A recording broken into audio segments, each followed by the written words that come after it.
My name is Levi, and I'm 43 years old. I was married to Emily, who is 4 years younger than me, and our marriage lasted for 15 years. But if you asked me honestly, I'd say we truly lived together as a couple for only about the first 6 years. I still vividly remember that terrible moment, the day I discovered Emily had betrayed me. At that time, we had 2 young children. Lucas was just 3 years old and Sarah had just turned 1. I had always prided myself on being a strong man, but that day, when Emily sat across from me, her eyes dry and emotionless, and said, "I don't love you anymore, Levi," all that strength inside me collapsed. I stared at Emily, stunned, unable to say a word. "What did you just say?" I asked, hoping I had misheard. But what she said next cut through me like a sharp knife. "I've been unfaithful," she said bluntly. I tried to stay calm, but my voice still shook with anger and pain. "How could you do this to me? Emily, to our kids?" Emily avoided my gaze, but her voice showed no remorse. "You wouldn't understand, Levi. 2 pregnancies back to back drained me physically and mentally. I needed something fresh, something freer, to keep going with my life." I let out a bitter, hollow laugh. "And that's your excuse for tearing our family apart?" She turned to me then, her eyes cold and resolute. "I don't want a divorce. We both know our financial situation. You can't afford to raise 2 kids alone if we separate. I don't want our children growing up without either a father or a mother. So what do you want from me?" I asked through gritted teeth, feeling like my blood was boiling. Emily sighed, her voice softening a little. "Let's have an open marriage. We'll live under the same roof, raise our kids together, but each live our own lives. It's the best for everyone." Nothing in my past had prepared me for how powerless I felt. I spent countless sleepless nights wrestling with that decision. Divorce seemed like the best option, but the thought of Lucas and Sarah growing up without both parents tore my heart apart. Part of me hoped Emily would rethink things and realize her mistake, but reality was brutal. She never intended to give up the lifestyle she had chosen. In the end, I agreed to her proposal. We separated but continued living in the same house, like roommates. Emily stayed on the first floor, and I moved upstairs in the 2-story house we had bought from an elderly couple. We set clear boundaries. Who would care for the kids on which days, who would handle which chores, and we strictly stayed out of each other's private lives. Life wasn't as easy as I thought. Some nights, I would hear Emily laughing downstairs with someone. Some days, coming home from work, I would catch a stranger slipping out the front door, giving me an awkward smile. I would just nod politely and turn away, pretending not to see anything. At first, those moments felt like knives twisting in my gut, but gradually I learned to numb my emotions. For Lucas and Sarah, I swallowed every bitter feeling, telling myself I had to stay strong. Because if I fell apart, my kids would lose their last steady anchor. During those years, I didn't completely shut myself off from the world. Under pressure from colleagues and friends, I tried dating. A few women came into my life. Amanda, a gentle music teacher, Sophia, a sensible bank employee, and Rachel, a fiery redhead who loved adventures. But no matter how hard I tried, I couldn't feel a real connection with anyone. Each time I started a new relationship, it would be fine at first. Coffee dates, walks through the park, laughter over steaming cups of tea. But after just a few weeks, I would feel that hollow emptiness creeping back in. Conversations became awkward. Meetups felt like chores. I didn't blame them. Maybe my heart was still too broken for anyone to step inside. I wondered if I was asking for too much.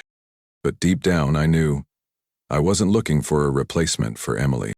I was searching for something entirely different. A connection that would make me believe in love again, trust again, truly live again. Meanwhile, Emily carried on with her life without a care for my presence. Sometimes she even brought boyfriends home, laughing loudly right downstairs while Sarah and Lucas were doing their homework. That feeling, being treated like I didn't exist in my own home, was suffocating. One night, heading downstairs for some water, I saw Emily leaning against a stranger's shoulder. They didn't even notice me standing on the stairs. In that moment, I simply turned around, climbed back upstairs, closed my door, and told myself, "It's okay, Levi, just focus on being a good father." In the years that followed, I devoted myself to work and hobbies. I joined a local hiking club, taking solo treks every weekend. The mountains and forests brought me a peace I couldn't find anywhere else. I also focused on raising Lucas and Sarah, helping them with homework, teaching them baseball, pitching a tent with them right in our backyard. Those moments, Lucas's laughter when a ball went flying off course, Sarah scooting close to me on a chilly autumn night, were what kept me going through all the emptiness. Yet deep inside, I couldn't live like that forever. There were nights when, after the kids had fallen asleep, I would sit alone on the balcony, staring into the dark horizon. The wind was cold, but my heart was colder. I had accepted too much, endured too long. Sometimes I wondered, was there still a chance for me to love again, to truly live again? I didn't know the answer, but I knew one thing for certain. I couldn't stay trapped like this. I couldn't remain a shadow in my own life. And then, one late winter afternoon, when the snow was just starting to fall slightly outside the window, someone walked into my life, shaking the walls I had built for over a decade. But that's another story, and the start of a real storm. My life continued quietly like that until an early April morning, when I met her, Catherine Moore. But everyone at the office simply called her Kathy. Kathy was a new employee at the financial consulting firm where I worked. She was 35 years old, full of energy, with long brown hair usually tied back, and bright eyes that looked ready to take on any challenge. The first time I met Kathy, she was struggling with a jammed printer. I wasn't usually the type to intervene, but that day, something made me walk over and help her. "My hero," Kathy laughed, her eyes sparkling with gratitude. It was just a small moment, but from then on it felt like an invisible thread pulled us closer together. At first, we were simply good co-workers, sharing small stories during breaks, occasionally having lunch at the cafe across the street. Kathy had a very natural way of talking, laughing loudly at silly stories, and she listened without hesitation when I talked about Lucas, about Sarah, and about my long hiking trips. One time when I casually mentioned that I planned to set up the old tent for the kids in the backyard that weekend, Kathy burst out laughing. "You're doing that alone? Let me help. I can pitch a tent faster than I make coffee." I hesitated for a moment, but the sincerity in her eyes made me nod. That was when Kathy first stepped into my home, and everything began to change. At first, Kathy came as a friend. She helped me set up the tent, roasted marshmallows with Lucas and Sarah over the fire pit, and told the kids fun camping stories from her childhood. I sat there watching the three of them laugh together under the warm yellow lights, and for once, the house actually felt like a home again. After that, Kathy started coming by more often. She would bring homemade cookies or new storybooks for Sarah. One evening, after a long day at work, I came home to find her sitting on the living room floor, playing a puzzle game with Lucas, both of them laughing out loud when they placed a piece wrong. Neither of us mentioned that feelings were starting to grow. Everything unfolded so naturally that I almost didn't realize how much I'd come to look forward to that familiar knock on the door. Until one Saturday night, when Lucas and Sarah had already fallen asleep, Kathy and I sat together on the porch, accompanied only by the sound of night insects and the dim streetlights. "Levi," Kathy spoke softly, her voice lower than usual. I turned to her and saw something different in her eyes, not the usual playfulness, but a mix of sincerity and nervousness. "I don't know if this is right," Kathy continued hesitantly, "but I feel something different when I'm with you. You and the kids have given me a feeling that I thought I would never have again." I felt my heart tighten. The walls I had painstakingly built over the years, brick by brick, seemed to crack under her gaze. I didn't answer right away. Instead, I gently reached out and lightly touched her hand. That small gesture said it all. We didn't rush. Neither of us wanted to hurt the kids or jump into something out of loneliness.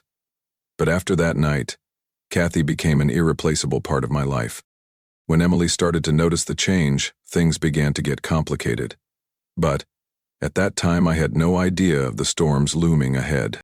All I knew was that, after so many years of silence and endurance, I was finally smiling again without even trying. Since Kathy became a part of my life and the kids' lives, everything seemed to brighten after a long stretch of darkness. But that happiness didn't last long. Emily started to change, subtly but clearly. At first it was the scrutinizing looks every time Kathy showed up. Then came the seemingly casual but pointed questions. How long do you think she'll stick around? Are you sure she can handle this kind of commitment? I ignored those remarks. I thought Emily was just jealous of the peace I had found, something she had long lost. But I was too naive. Things began to spiral one Friday evening, when Kathy brought over an apple pie she had baked. Lucas and Sarah were overjoyed, and I felt a strange warmth in my chest. We had just sat down at the table when the front door flew open. Emily walked in, her handbag still slung over her shoulder. She looked directly at Kathy, then turned to me, her voice even but pressing. "Levi, can you come down to the garage for a second? I need your help with something." I frowned, trying to stay calm. "We're having dinner, Emily. Can it wait?" Emily gave a cold chuckle, her eyes icy. "My car won't start. You're the man of the house, aren't you?" The tension was suffocating. I glanced at Kathy. She gave a small shake of her head, silently telling me it was okay. Reluctantly, I got up, trying to suppress the irritation rising inside me. When I got to the garage and checked the car, I realized there was nothing wrong at all. Emily sat in the driver's seat, quietly watching me through the window. I sighed heavily, exhausted. "What are you doing, Emily?" She didn't answer, just gave a hollow smile, then revved the engine and sped off, leaving me standing there feeling both lost and furious. And that was just the beginning. In the days that followed, Emily kept finding ways to intrude on the time I had with Kathy. One evening, while Kathy and I were watching a movie with the kids, Emily walked straight into the living room, holding Sarah's math workbook. "Levi, Sarah needs help with her math homework. I don't understand the problem." I looked at Emily, surprised. We had a clear arrangement. I helped Lucas, and Emily took care of Sarah's studies. Why was she changing things now? "This is your responsibility," I said, keeping my voice calm. Emily shrugged. "I'm busy. Besides, you're better at math than I am." Kathy looked at me with sadness in her eyes, then politely stood up. "I'll be heading out. Have a nice evening, everyone." I wanted to run after her, to stop her, but with the kids watching, I couldn't turn it into a sad drama. I clenched my jaw and stayed. After several incidents like that, Kathy started to distance herself. One Saturday afternoon, when we met at the park, she looked at me, her eyes heavy. "Levi, I care about you, and about Lucas and Sarah too, but I can't stay in a relationship where your past keeps intruding like this. I don't want to be the reason your family gets more broken." I took her hand, my voice pleading. "Kathy, please, don't go. You're the best thing that's happened to me after everything." She gave a sad smile, gently brushing her hand over mine.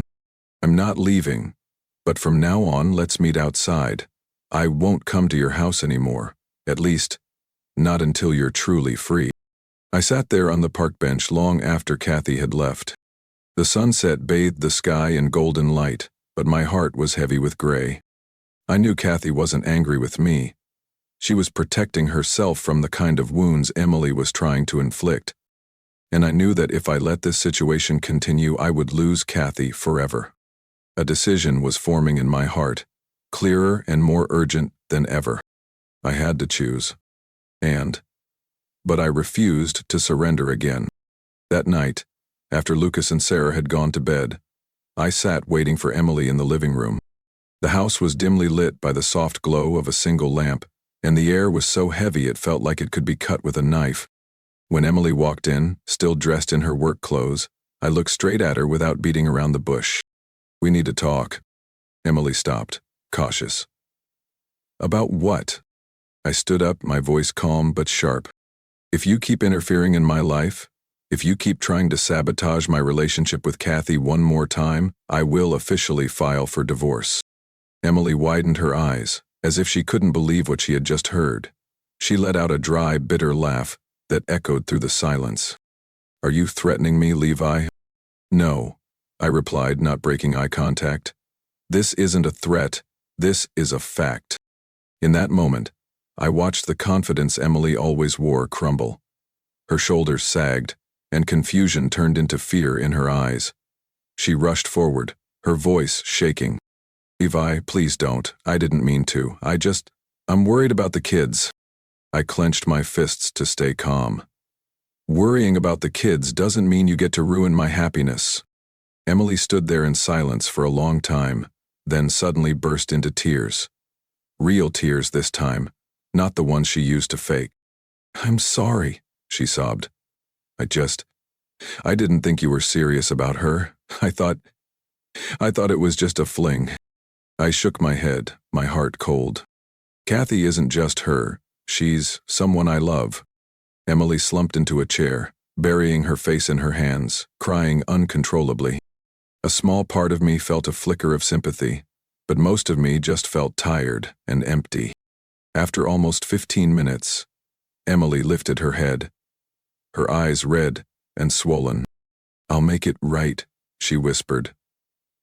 I'll call Kathy and apologize. I didn't respond.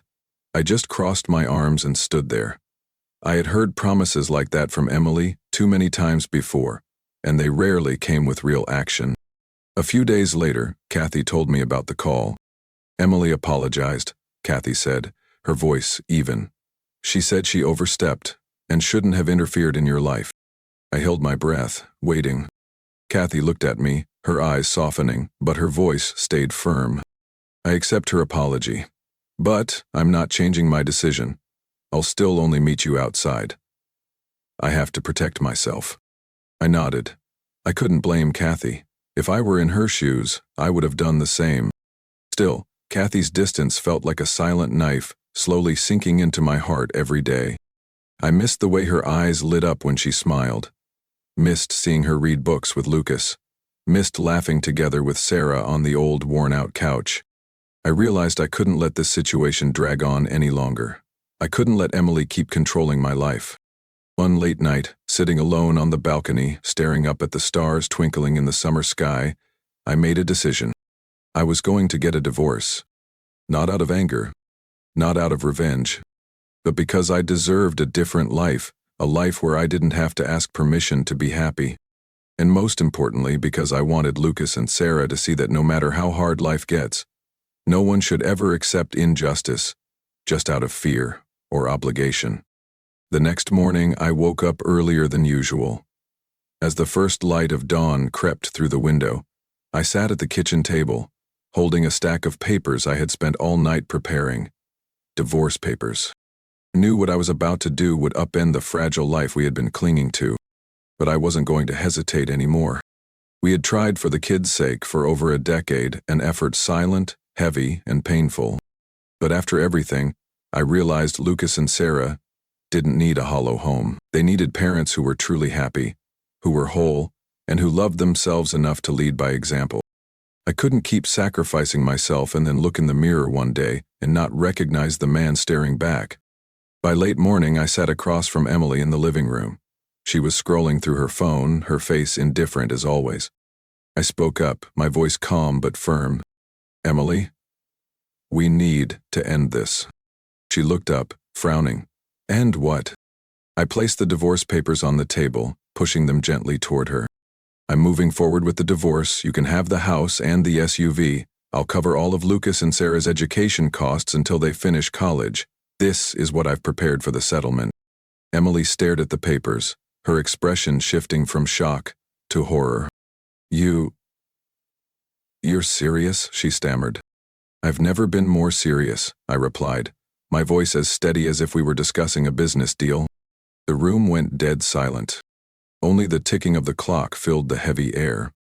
Emily braced herself against the table, lowering her head as if trying to regain control. But then she broke down, sobbing. Levi, please, don't do this. I know I made mistakes, but we've been through so much together. I sighed, for the first time letting a sliver of emotion show. Emily, what we went through wasn't a life. It was just the broken pieces of one. I tried to hold it together for the kids, but what about me? I can't keep living like this anymore. She stepped toward me as if to grab my hand, but I stepped back, keeping my distance. "I forgave you a long time ago, Emily," I said softly. "But forgiving doesn't mean staying trapped forever." She sank back into her chair, tears streaming down her exhausted face. In that moment, I didn't see the woman who had betrayed me. I saw a lonely soul, lost in the choices she had made. I understood that feeling. I had lived it for too long. "You'll be free to live the life you chose," I whispered. "And so will I." In the end, Emily didn't argue anymore. She signed the papers, her hands trembling. When she finished, she looked up at me, her eyes swimming in tears. "Do you really love her that much?" I stayed silent for a moment, then nodded. "Yes. And even more than that, I've learned to love myself." That afternoon, I left the house I had once poured my soul into. I didn't take much, just a few suitcases and some family photos of Lucas and Sarah. I walked away with a heavy heart, but a lighter soul. I rented a small apartment on the edge of town where the maple trees were just beginning to turn. Kathy came by to help me settle in, carrying a pot of hot tea and that gentle smile of hers. "Are you okay?" she asked, as she helped me hang the first picture on the wall. I looked at her, feeling a deep peace spread through my chest. "Never been better," I replied. Of course I knew the road ahead wouldn't be all roses. There would be hard days, moments when Lucas or Sarah would ask painful questions. But at least this time, I was walking forward on steady feet, with a heart no longer shackled by invisible chains. And when I turned to look at Kathy, the woman who had patiently walked beside me through all the storms, I knew I was no longer alone. My new life had just begun, and for once, I was living it entirely on my terms. A week after moving out, I decided to take Lucas and Sarah on a weekend trip to Jackson Lake, a peaceful little town nestled beneath the Grand Teton Mountains.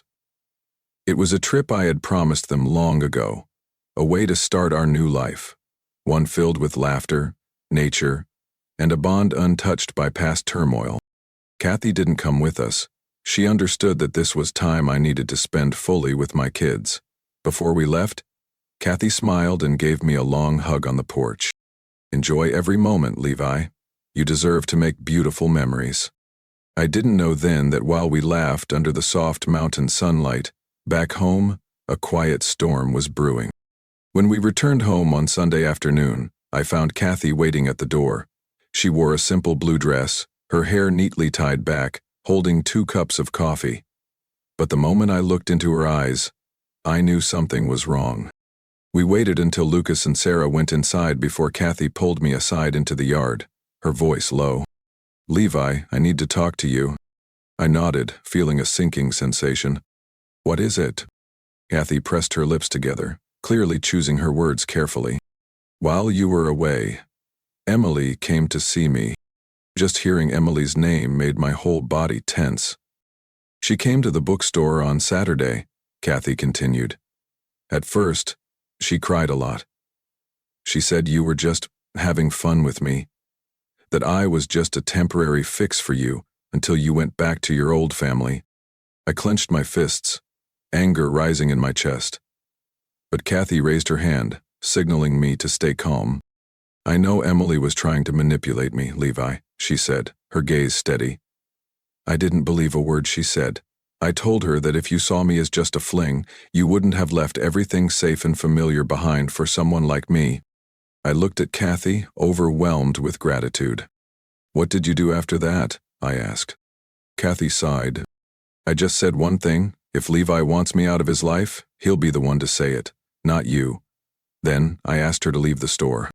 A small smile broke across my face, a rare smile after so many dark days. "Kathy, thank you," I whispered.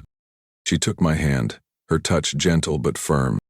"Levi, I trust you, but I need you to understand, I can't relive past heartbreaks. If we continue, everything has to be clear between us." Nodded, my heart swelling with determination. "I promise, no more ghosts from the past will ever come between us." Kathy smiled back, and for once it was a real, warm smile. That night, after putting Lucas and Sarah to bed, I sat alone in the living room, thinking about what had happened. "Emily, she still refused to let go.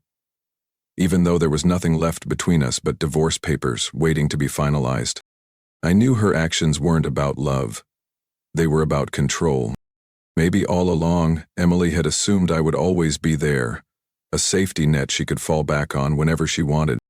And when she realized that door was closed for good, she panicked, trying to claw back anything she could, even if it meant tarnishing my new happiness. But now, I wasn't going to let the past fool me again. I texted Kathy, "Thank you for trusting me. We'll move forward together, and I won't let anyone or anything come between us."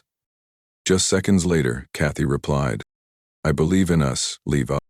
I set my phone down and leaned back in my chair, feeling a true sense of peace return to me for the first time in years. But I also knew the storm wasn't fully over yet. Emily wouldn't accept defeat easily, and I had to be ready for whatever was coming next. The official move-out date was set. I signed a lease on a small house on the edge of town, less than a 10-minute drive from Lucas and Sarah's school. It had a spacious backyard, 2 airy bedrooms, and a living room just big enough for the 3 of us to gather comfortably. It wasn't a fancy mansion, but for me it was the beginning of a truly new life. When I told Lucas and Sarah, they weren't exactly surprised, but the hesitation in their eyes broke my heart. We're not going to live with Mom anymore?" Sarah asked, her voice small, her fingers nervously fidgeting. I knelt down to meet her gaze, looking straight into those clear brown eyes. "Your mom and I agreed to share time with you both. You'll always be able to visit her whenever you want. But for now, I'd like you to live with me. I want us to start fresh. Together." Lucas stayed quiet for a long time. At 13, he understood more than he let on. Finally, he looked up, his voice low but steady. "I'll go with you, Dad." Sarah looked at her brother, then back at me, her eyes filling with tears. "Me too, but can I still visit Mom every weekend?" I smiled and gently squeezed her tiny hand. "Of course, sweetheart." Relief washed over me, but at the same time I felt the heavy new responsibility settle on my shoulders. From now on, I wasn't just the dad who picked them up and helped with homework. I would have to fill all the gaps that a broken family leaves behind. We moved on a warm Saturday, as summer was just beginning. Kathy came to help, bringing 2 boxes of homemade cookies and her calming, gentle smile that always seemed to quiet every worry inside me. Emily wasn't there that day. According to the divorce agreement, she had her own time to say goodbye to the kids. I knew losing primary custody of Lucas and Sarah was a major blow for her, but deep down, I also knew it was the best thing for everyone. As we loaded the last boxes onto the truck, Lucas came out of the house clutching the worn-out teddy bear I had given him on his 5th birthday. The sight of it made my throat tighten painfully. Some memories, no matter how deeply buried under time and heartache, never fade away. The moving truck rumbled away from our old street. I glanced back through the side mirror. The house that once felt like home was now just a faint shadow behind us. The new house quickly became a real home. Lucas helped me install the bookshelves in the living room, while Sarah decorated the windowsills with tiny potted plants. We painted the bedrooms together, sea green for Sarah and stone gray for Lucas. Laughter filled the air, so different from the heavy silence we had endured for so many years. On our first night in the new house, we ate pizza sitting on the floor, competing to tell the funniest stories. Kathy stopped by with a pot of hot tea, sitting cross-legged with us, laughing until tears rolled down her cheeks at Lucas's silly jokes. When the night fell, I stood alone on the porch, gazing up at the starry sky. A rare and precious feeling of peace filled my heart. I knew the road ahead would still have challenges.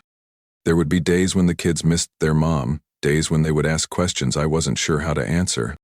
But at least now, I could hold my head high, knowing I had done everything out of love and with a full heart. And more importantly, I was no longer alone. When Kathy quietly stepped onto the porch, draping a light sweater over my shoulders because the night breeze had turned chilly, I turned, grabbing her hand tightly. A new chapter of my life had begun. And this time, I would write it with my own heart. 3 days after moving into the new house, just as things were settling down, Emily unexpectedly called me. Her voice was choked over the phone. "Baby, can we meet for a bit? Just for a cup of coffee, nothing else?" I hesitated, Part of me wanted to refuse outright, but then, out of respect for the memories we once shared, for the years we had built a life together, I agreed. We arranged to meet at a small cafe downtown, a place that used to be a regular spot for us back when we were young. When I walked in, Emily was already sitting there, clutching a steaming cup of coffee, looking unusually small and fragile. She looked up, and for a brief second I froze. It had been a long time since I had seen Emily like this, not the cold, sharp woman she had become in recent years, but the vulnerable, fragile Emily I once knew. "Have a seat," she whispered. I pulled out a chair and sat down, keeping a respectful distance. The air between us was heavy and thick. After a long pause, Emily finally spoke. "I'm sorry, Levi. I'm really sorry. For everything." I stayed silent. This apology came too late, and too often in the past it had been nothing but empty words. "I thought," Emily continued, her voice trembling, "that you would always be there, no matter what mistakes I made. I was so selfish. I thought you would always forgive me, always wait for me to come back." I looked straight at her, calm but firm. "No one can wait forever, Emily. Everyone has their limits." Emily bowed her head, her shoulders shaking. "I know. I've lost our family, I've lost you, everything. I don't blame you. I hope you don't hate me." I sighed softly. "I don't hate you. I moved past that a long time ago." She looked up, tears shining in her eyes. "Levi, can I have a hug? Just as a goodbye?" I hesitated for a second. Then, with respect for the past, I stood and walked over to her. We hugged, a short, awkward, and unfamiliar embrace. There was no familiar warmth, no synchronized heartbeat. Just two people who once knew each other, now lost on separate paths. As we pulled away, Emily looked at me, her eyes full of regret. "I truly wish you happiness, Levi. With Kathy, and with your new life." I nodded, unable to say anything more. Leaving the cafe, I felt like I had finally closed a worn-out chapter. No anger, no regret, just a light emptiness, as if I had finally let go of the burden that had weighed on me for a decade. That afternoon, when I got home, Lucas and Sarah were laughing and playing in the backyard with Kathy. She sat on the steps, the golden sunlight turning her brown hair into a warm honey hue. I stood there for a moment, taking it all in. Such a simple scene, yet to me, it was more beautiful than anything else in the world. Kathy looked up, caught my gaze, and smiled, the kind of smile I knew I would cherish and protect for the rest of my life. I walked toward them, feeling light as air. One crisp autumn morning, I got a call from my lawyer. "The paperwork is finalized, Levi. As of today, you're officially single." I set the phone down and looked out the window where sunlight danced through the changing maple leaves. There was no cheering, no explosion of emotion like I had imagined.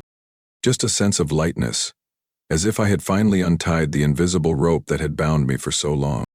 Divorce wasn't an end. For me, it was a beginning. Lucas and Sarah had settled into our new life with Kathy and me in our little suburban home.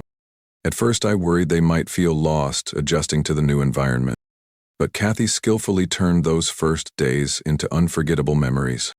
She hosted a small housewarming party, baked colorful cupcakes, and decorated the backyard with balloons. Lucas and Sarah eagerly helped, proudly hanging their names on the doors of their new bedrooms. Somehow, laughter once again filled a home that had once known only silence and sighs. We created new traditions. Every Friday night we watched movies outside on the lawn, bundled under blankets with bowls of popcorn. On Sunday mornings, Kathy and Sarah made pancakes, while Lucas and I tended to the small vegetable garden out back. Those little changes, simple as they seemed, were healing the invisible cracks in our hearts. One day, while I was fixing Sarah's bike, she suddenly threw her arms around me, her voice sparkling with joy.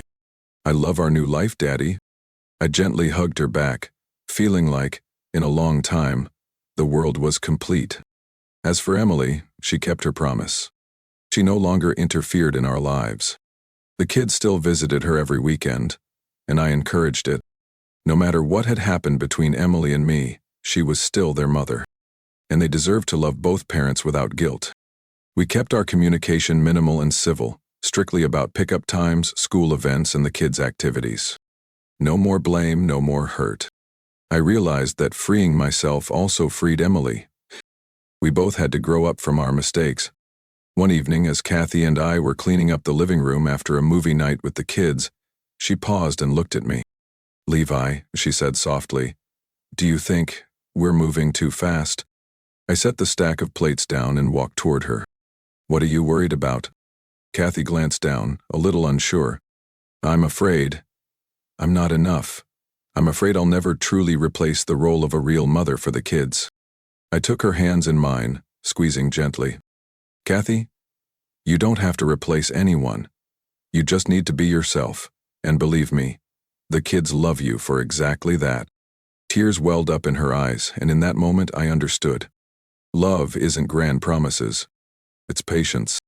It's building trust and hope, day by day. Beside me were two resilient kids who had learned to love even with hearts once broken. And Kathy, the woman who didn't come into my life to change me, but to remind me that happiness is always worth fighting for. I smiled, pulling Kathy into my arms, whispering in her ear, "We're going to be okay, I believe that, and I believe in us." From a man who once accepted living in silent sacrifice for his children, Levi found the courage to step out of a broken past and build a hopeful new life. Through loss and painful choices, he learned that happiness doesn't come from resignation, but from the bravery to love oneself and those who truly deserve it. Levi's journey isn't just a story about divorce. It's a story about growth, forgiveness, and finding light again when all seemed lost. What do you think about Levi's decision? If it were you, what would you have done? Share your thoughts in the comments below, and don't forget to follow the channel for more meaningful stories about family and life.